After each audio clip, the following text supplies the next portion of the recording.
परिमार्जक हैं श्रीमती सुगंधी बाई, श्री विजय कुमार जी, श्रीमती कमलेश, श्री संतोष कुमार, श्रीमती मीना जी, श्री प्रमोद कुमार जैन, श्रीमती श्वेता, श्री नवीन कुमार, श्रीमती कविता जी, शैलेश, सपन, अमन, हर्षित, कुहू, अंशिका, पीहू जैन, श्रीमती सुरेखा, श्री सुभाष कुमार जैन, अंशिका जैन एवं समस्त परिवार बहेरिया वाला, निवासी सागर मध्य प्रदेश एवं नारायणपुर छत्तीसगढ़।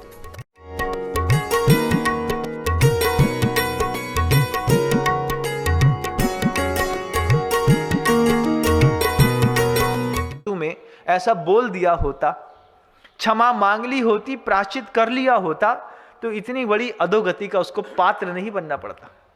मरे नरक ले जाए, रावण को नरक ले गई दूसरी पर स्त्री। और ये उपदेश आगम ग्रंथों में सिर्फ समय को निकालने के लिए नहीं लिखे गए। ये उपदेश इसलिए लिखे गए हैं कि इन उपदेशों के माध्यम से हम अपनी चेतना को झंकृत करें।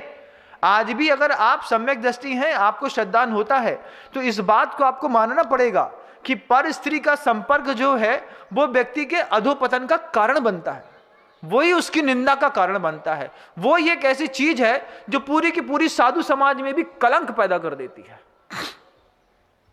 वो नहीं है, मजाल है कि कोई साधु को झुका दे, उसको भी झुकाने का काम। और जब भी कोई साधक अपनी साधना की चरम पर होता है, जब भी कोई साधक अपनी साधना की आसमान में ऊंचाइयों को छूता है, उसी वक्त कहीं कोई तिलोत्तमा उतरती है, कभी कोई आकाश से रंभा उतरती है, कोई मेनका उतरती है और किसी साधक की साधना को भ्रष्ट करती है। लेकिन मेरा पात्र ऐसा नहीं है, मेरा सुदर्शन ऐसा नहीं है। मेरे सुदर्शन ने तो वो कमाल दिखाया कि लोग देखते रह गए। सुदर्शन कपिल से कहता है कि मुझे मनोरमा चाहिए।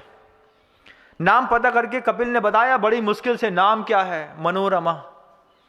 वो वास्तव में रमा, और रमा किसको कहते हैं? रमा शब्द स्त्री के लिए आता है, लेकिन सूत्रकारों ने बहुत अच्छा शब्द रमा का कहा। नित्यम मधुरम वक्त्री स रमा, रमा न रमा। जो रोज हमेशा मीठा बोलती है उसको रमा मतलब स्त्री कहते हैं या रमा कहते हैं। रमा न रमा, स्त्री के शरीरधारी को कभी भी रमा नहीं कहा जाता बंधु। और मनोरमा की एक बहुत अच्छी खासियत थी कि मनोरमा बहुत जल्दी एडजस्ट करना जानती थी। स्त्री की सबसे बड़ी खूबी है, मतलब वो स्त्री सबसे ज्यादा चतुर और समझदार मानी जाती है जो किसी भी कंडीशन में सबसे जल्दी एडजस्ट कर लेती है। जो मूर्ख स्त्रियां होती हैं वो किसी भी बात में हट पकड़ करके लड़ने को उतारू हो जाती हैं। समझदार स्त्रियां तो तुरंत, उनको एक सेकंड में समझ में आया कि ये काम नहीं होने वाला है, तुरंत एडजस्ट, हाँ चलो कोई बात नहीं, अपन बाद में देखते हैं। और एडजस्टेबल जो एक मतलब थीम है, जो सोचने की तरीका है स्त्रियों का कि चलो एडजस्ट कर लेते हैं, यही एडजस्टेबल लाइफ जो है स्त्रियों को हमेशा आसमान करती है। लेकिन कुछ लोग अकड़ जाते हैं। मनोरमा ऐसी तो नहीं थी, मनोरमा तो एडजस्टेबल थी। मनोरमा ने एक बार सुदर्शन को देखा और उसके सौंदर्य को देख करके मनोरमा को लगा कि कितना भव्य और सुंदर दिखते हैं ये। मनोरमा वापस उस खिड़की में कभी खड़ी नहीं हुई। सुदर्शन का दिमाग मनोरमा के पीछे पागल था और कपिल बार बार पूछता क्या करें, कैसा करें। एक दिन मां ने कपिल से पूछ ही लिया कि कपिल, सुदर्शन हमें तो कुछ बताता नहीं है, तुम्हें कुछ बताता है क्या? मां, छोटी सी बात है, कहने में लज्जा आती है। क्या? बोलो तो, हम मां हैं उसकी, बताओ। वो दूसरी गली में एक श्रेष्ठी रहते हैं, उसकी कन्या को एक बार सुदर्शन ने देख लिया है, तब से सुदर्शन का किसी भी चीज में चित्त लगता ही नहीं। तो मां कहती इतनी सी बात पहले बता दी होती। वो भी जिन कुल की धर्मावलंबिनी है और हमारे उसके तो घर के संबंध है, और बचपन में ही हमने कह दिया था कि अगर हमारा लड़का होगा और तुम्हारी कन्या होगी तो हम अपने लड़के के विवाह तुम्हारी ही कन्या के साथ करेंगे। तो वो तो वाग्दत्ता पहले से ही सुदर्शन के लिए दी गई है। अब बात बस करनी है, जब तुमने देख लिया कि सुदर्शन उसके लिए चित्त में पागल विक्षोभ पैदा कर रहा है, हम जाकर के माता पिता से बात कर लेते हैं और उनका विवाह करा देते हैं। इसमें चित्त को विक्षेपित करने की क्या बात है? कितनी अच्छी बात हो गई। जो महापुरुष होते हैं उनको हर चीज सहज में मिलती बंधुओं, बस एक बार बोल तो दें। जैसे ही कपिल के माध्यम से मां को पता चला, शाम को ही माता पिता जाकर के उस कन्या का संबंध सुदर्शन के साथ पक्का करके चले आए। और एक दो पखवाड़े ही निकले थे और बड़े धूमधाम के साथ सुदर्शन का और मनोरमा का विवाह हो गया। सुदर्शन धीरे धीरे धीरे और बड़े हो रहे थे और मित्र बहुत जबरदस्त हुआ करता है। पूज्य मुनिश्री निर्णय सागर जी महाराज ने मुनिश्री प्रवचन सागर जी महाराज के लिए एक पुस्तक लिखी थी जिसका शीर्षक ही था मित्र। उन्होंने अपने शब्दों में लिखा है कि दोस्त दोस्त नहीं खुदा होता है, महसूस तो तब होता है जब वो जुदा होता है। जब मुनिश्री प्रवचन सागर जी महाराज की समाधि हो गई और निर्णय सागर जी महाराज श्री का प्रवचन सागर जी महाराज जी के साथ कुछ विशेष आत्मीय लगाव था, आज भी है। वो बहुत वैयावत्ती महाराज जी ने बहुत वैयावत्ती करी। निर्णय सागर जी महाराज जी ने अपनी जान की बाजी लगा करके मुनिश्री प्रवचन सागर जी महाराज की सेवा शुश्रूषा और वैयावत्ती करी। बंधुओं, वो खुद रोगग्रस्त थे, लेकिन जैसे उनको पता चला कि प्रवचन सागर जी महाराज का ऐसा समय आ गया है, उन्होंने अपने जीवन की परवाह किए बिना पूरी दुनिया को दिखाने के लिए नहीं, अपनी आत्मसंतुष्टि के लिए कि ये मेरे भाई हैं, मुझे इनको संभालना है, साधर्मी है, दिन रात 24 घंटे लगे रहे। हम बार बार सोचते थे कि साधु होकर कि साधु के प्रति इतना सेवा भाव। निर्णय सागर जी महाराज श्री ने ही सिखाया कि वैयावत्ती करने का ऐसा अभूतपूर्व तरीका हो तब जाकर के वैयावत्ती सिद्ध होती है। निस्दिन वैयावत्ती करैया सो नीचे भव नीर तिरैया। वो उन्होंने कहा कि दोस्त दोस्त नहीं खुदा होता है, महसूस तो तब होता है जब वो जुदा होता है।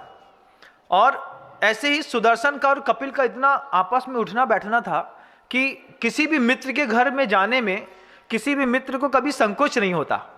मित्र के घर के अंदर अधिकार रहता है, हमारे दोस्त का घर है, हम जब चाहें तब चले जाएंगे।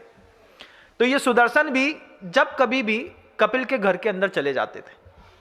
कपिल की भी शादी हो गई। कपिल की पत्नी का नाम कपिला था। कपिला ने एक दो बार सुदर्शन को देखा और तीसरे बार में कपिला का अंतर्भाव सुदर्शन को लेकर के दूषित हो गया। कपिला सोचती है कि ये मेरे मित्र का, मेरे स्वामी का जो मित्र है, ये इतने सुंदर दिखते हैं, ये मुझे ना मिलेंगे तो फिर मेरी ये स्त्री पर्याय ही व्यर्थ है। और फिर कपिला बार में सोचती भी है कि कैसे मिलेंगे, क्या होगा क्या नहीं होगा, और बहुत सारी युक्तियां लगाते लगाते एक दिन कपिल जो था वो किसी काम से देशांतर गया और उसी समय कपिला ने अपने बच्चे के हाथ से संदेश भेज दिया कि कपिल घर के अंदर बहुत ज्यादा बीमार हो गए हैं, आपको बुला रहे हैं। सुदर्शन दौड़े दौड़े आए, कपिल के घर के अंदर घुसे, चिल्लाते हुए नीचे से ही, मित्र कपिल कपिल कपिल। कपिल तो थे ही नहीं घर के अंदर। कपिल ना थी तो कपिला तो थी, कपिला भी थी और कपटी भी थी। ऊपर तीसरे खंड में लेटी हुई थी। सुदर्शन ऊपर तक चढ़ गया। चढ़ करके देखता है कपिल लेटा हुआ है। जैसे ही रजाई हटा करके हाथ को स्पर्श करता है, कपिला उसका हाथ पकड़ के खींच लेती है। कपिला जैसे ही हाथ पकड़ के खींचती है और कपिल बिल्कुल, ये सुदर्शन जो है बिल्कुल सन्न हो जाते हैं। अरे कपिला आप, भाभी आप। भारतीय संस्कृति में 5 माता मानी गई बंधु, जो भोग्य के योग्य नहीं होती। एक राजमाता होती है, राजा की जो पत्नी होती है वो कभी भोग के योग्य नहीं होती। मित्र की पत्नी को भी मां कहा गया है, मित्र की पत्नी भी भोग के योग्य नहीं होती। लेकिन आज का जो वेस्टर्न कल्चर इंडियन में चला है, जब आप किसी पब में बार में जाकर के देखेंगे कि कई बार लोग मित्र की पत्नियों से भी संबंध बना लेते हैं। ये 5 माताओं से संबंध बनाने वाला नियम से नरक जाता है। जो राजा की पत्नी से, मतलब राजा की पत्नी से जो भोग करेगा वो भी एक मां है। मित्र की पत्नी भी मां है। बड़े भाई की पत्नी भी मां मानी जाती है और अपनी मां भी मां मानी जाती है और गुरु की पत्नी को भी मां कहते हैं। ये 5 मां हैं। इन 5 मां को हमेशा आदर की दृष्टि से देखा जाता है। सुदर्शन सोचता है ये मेरे मित्र की पत्नी है, मेरी मां के जैसी है और ये मेरे हाथ खींच रही है। अब उस समय तो सुदर्शन का दिमाग ही काम न किया। कपिला ने एक सांस में कह दिया, मैं आपके बिना नहीं रह सकती, मुझे आपके साथ संबंध स्थापित करके एक पुत्र की प्रसूति करनी है। सुदर्शन सुन करके धक, क्या करें। बुद्धिमान उसको कहते हैं कि विपत्ति के समय में जिसका विवेक काम कर जाए, बस उसी का नाम बुद्धिमान है, उसी का नाम चतुराई है। सुदर्शन जैसे ही कपिला ने हाथ खींचा और खींच करके अपने पास में ला करके श्वास की गर्माहट के साथ बोली कि मुझे आपके साथ एक पुत्र चाहिए। सुदर्शन कहते हैं मुस्कुरा करके, हो जाएगा, इसमें क्या बात है, हाथ तो छोड़े थोड़ा सा। हाथ छुड़ा करके सुदर्शन बोलते हैं, मैं भी चाहता था कि एक पुत्र हो, लेकिन मैं क्या करूं, क्या करूं, मैं क्या करूं, मैं नपुंसक हूं। जैसे ही कपिला ने यह शब्द सुना कि इतना सुंदर दिखने वाला वह सुदर्शन नपुंसक है, कपिला को बहुत तेज विचिकित्सा हुई। उसने सुदर्शन की जांघ में लात मार दी और लात मार के कहा, अरे तू नपुंसक है, तेरे के बारे में तो मैं क्या क्या सोचती थी, निकल मेरे घर से बाहर। और उसने उसको बाहर निकाल दिया। सुदर्शन अपने आप को सौभाग्यशाली मानते हुए और अपने घर में आकर के रह गए।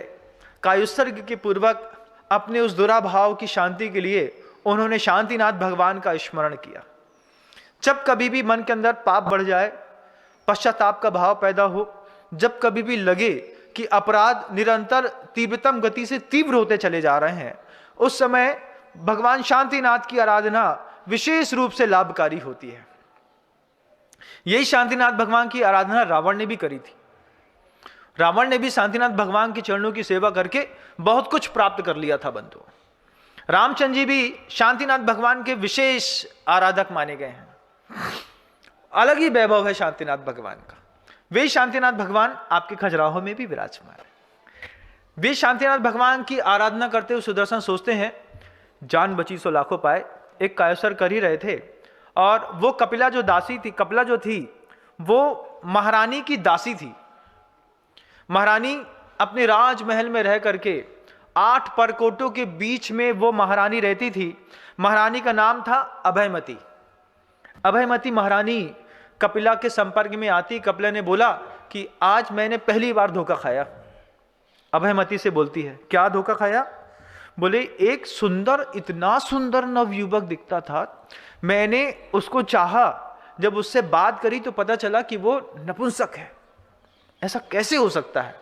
अभयमती उसकी कपिला की बात सुनते सुनते बोले, कौन युवक है? बोले, दिखाऊंगी किसी दिन। और संयोग बना कि 3-4 दिन बाद ही सुदर्शन जो था वो राजमहल के सामने से निकला और कपिला ने रानी को झरोके से दिखा दिया, ये देखो, ये जो जा रहा है ना, ये इतना सुंदर दिखने के बाद नपुंसक है। अभयमती ने कपिला को पीछे से चोटी खींच करके एक चांटा मारा। बोला, मूर्खे, वो सुदर्शन है, उसके पिताजी का हमारे राजमहल में रोज आना जाना होता है, उसकी स्त्री का नाम मनोरमा है और उसका एक बहुत अच्छा पुत्र भी है। जब अभयमती ने कपिला से यह कहा कि उसकी स्त्री भी है मनोरमा नाम की और उसका एक पुत्र भी है, कपिला का तो दिमाग खराब। कपिला बोलती है, मुझसे तो उनने कहा था कि मैं नपुंसक हूं। तब अभयमती कहती है कि अरे, तेरा तो ना रूप लावण्य है, ना कुछ है, ना तेरे पास बुद्धि है, कोई पुरुष तेरे में क्यों रमेगा? ये पुरुष तो इतना यौवन संपन्न है, ये तो मेरे योग्य है। अभयमती बोलती है। कपिला कहती है कि महारानी, व्यर्थ में नहीं रहना, मैं उसको बहुत अच्छे से जानती हूं, मेरे घर में सुदर्शन का आना जाना होता था। सुदर्शन के ब्रह्मचर्य को नष्ट करना अपने आप में एक बहुत बड़ा आश्चर्य है। मैंने सारे प्रयत्न करके देख लिए, सुदर्शन का कोई ब्रह्मचर्य नष्ट नहीं कर सकता। एक गृहस्थ का कोई ब्रह्मचर्य नष्ट नहीं कर पाया। सोचिए आप, साधु होकर के भी कई बार लोग स्खलित हो जाते हैं। साधु होकर के भी उनके जीवन में ऐसे ऐसे अपवाद लग जाते हैं कि आदमी उनके शकल को देखता है और शैतान दिखाई देता है। वो गृहस्थ होकर के और बिल्कुल साफ सुथरे तरीके से बाहर निकल रहे थे। सुदर्शन ने अपने आप को कपिला से बचा लिया। कपिला को बचाने के बाद वही सुदर्शन अब अभयमती के शिकार होने को आए। अभयमती और कपिला के बीच का संवाद चल बैठा। कपिला कहती है सुदर्शन का ब्रह्मचर्य नष्ट करना महारानी किसी स्त्री के बस की बात नहीं है। महारानी कहती है तू मुझे चुनौती न दे, नहीं तो मैं तो सुदर्शन की वो गत करूंगी कि तू देखती रह जाएगी। और दोनों में डिबेट चल रहा है, आपस में दो स्त्रियों में डिबेट चल रहा है कि वो लड़का तुम्हारा हो सकता है कि नहीं हो सकता है। और ये ऐसा उस समय हुआ था ऐसा नहीं, ऐसा आज भी होता है बंधुओं। आज भी आप स्कूल में, कॉलेज में, किसी भी परिवार में आप देख लीजिएगा, दो स्त्रियों के बीच में जब ठनाठनी हो जाती है, किसी भी पुरुष को देख करके स्त्रियां जो हैं वो अपना विचार इत्यादि खो देती हैं। पैडी पमाद महिया ए दासिम वित्ती भासिया पमदा तमहा ताओ पमदा पमाद बहुल तिनिदिट्ठा। स्त्रियों का स्वभाव है, उनको प्रमदा संज्ञा ही दी गई है भाषाकारों ने।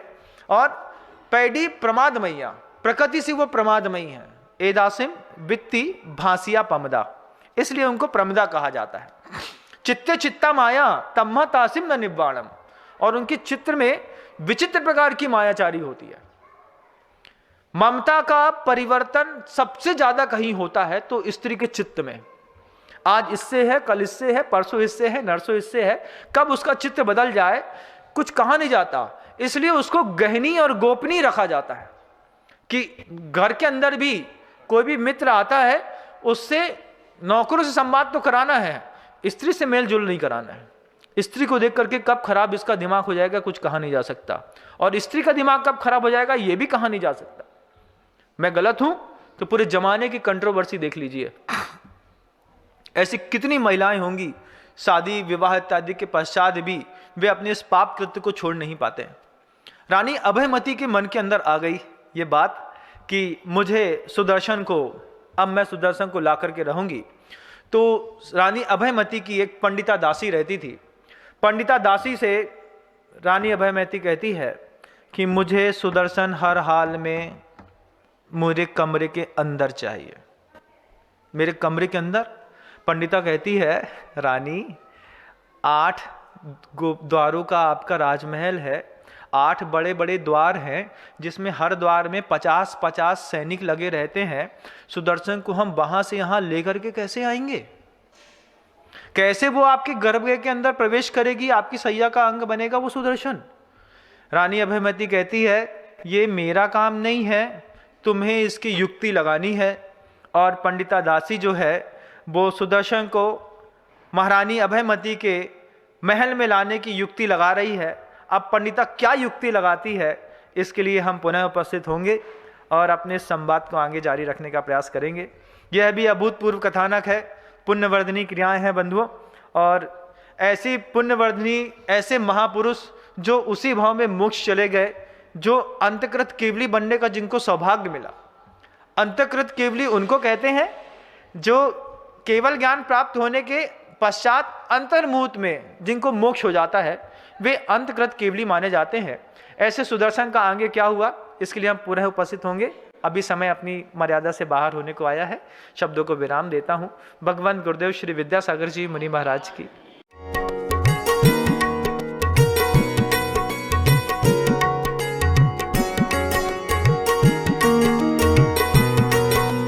इस कार्यक्रम के पुण्यार्चक थे श्रीमती सुगंधी बाई, श्री विजय कुमार जी, श्रीमती कमलेश, श्री संतोष कुमार, श्रीमती मीना जी, श्री प्रमोद कुमार जैन, श्रीमती श्वेता, श्री नवीन कुमार, श्रीमती कविता जी, शैलेश, सपन, अमन, हर्षित, कुहू, अंशिका, पीहू जैन, श्रीमती सुरेखा, श्री सुभाष कुमार जैन, अंशिका जैन एवं समस्त परिवार बहेरिया वाला, निवासी सागर मध्य प्रदेश एवं नारायणपुर छत्तीसगढ़।